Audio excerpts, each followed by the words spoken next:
Hindenburg की नई report ने देश में सियासी हलचल बढ़ा दी है। इस रिपोर्ट में सेबी यानी कि security and exchange board of India के अध्यक्ष पर सवाल उठाए गए हैं, जिसके बाद से विपक्ष लगातार मोदी सरकार को घेरने का काम कर रहा है और इसकी जांच की मांग कर रहा है।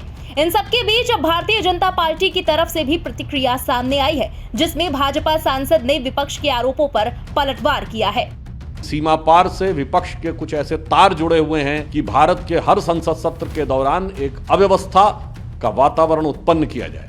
हमेशा कांग्रेस विदेशी कंपनियों के साथ क्यों खड़ी रहती है? आज से नहीं, 30-40 साल पहले से। विदेश के संस्थानों से यह कौन सा याराना है कि भारत के आर्थिक संस्थान के हर विषय के ऊपर आपका निशाना है?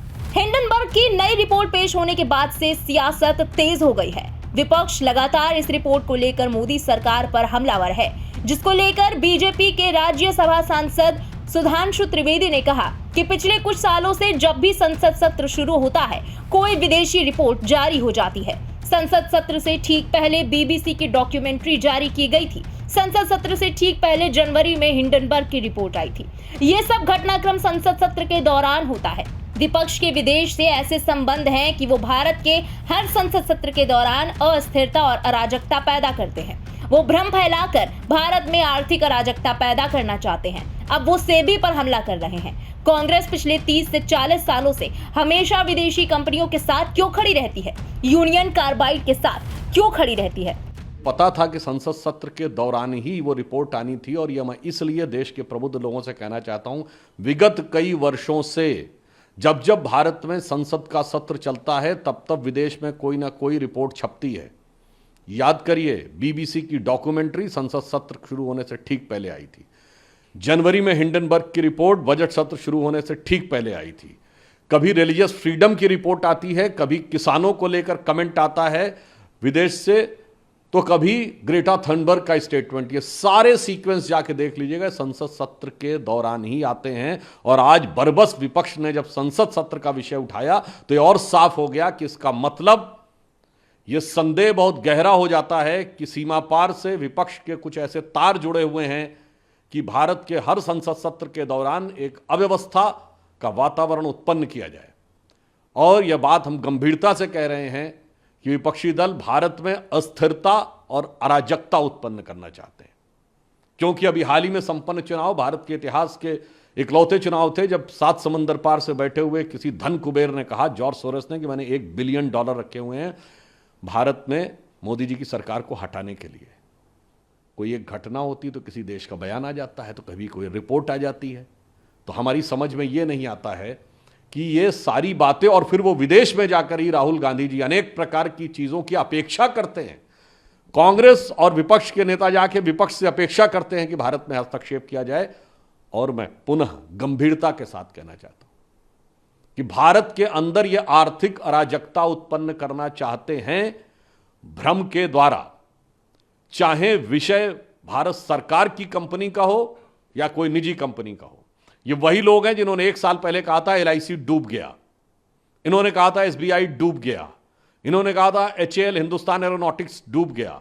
फैक्ट यह है कि LIC ने पिछले तिमाही में 17,000 करोड़ का प्रॉफिट दर्ज किया है, जो ऑल टाइम हाई है। स्टेट बैंक ऑफ इंडिया ने पिछले तिमाही में 21,000 करोड़ का प्रॉफिट दर्ज किया है, जो प्राइवेट और गवर्नमेंट दोनों की कंपनीज में मिला के ऑल टाइम हाई है। HAL ने 29,000 करोड़ का रेवेन्यू 2023-24 में आया। अब सेबी के ऊपर अटैक है। मैं पूछना चाहता हूं कि आप ये कर क्या काम करना चाहते हैं? और मैं जिम्मेदारी के साथ कहता हूं, सिर्फ फैक्ट सामने रख रहा हूं, हमेशा कांग्रेस विदेशी कंपनियों के साथ क्यों खड़ी रहती है? आज से नहीं, 30-40 साल पहले से।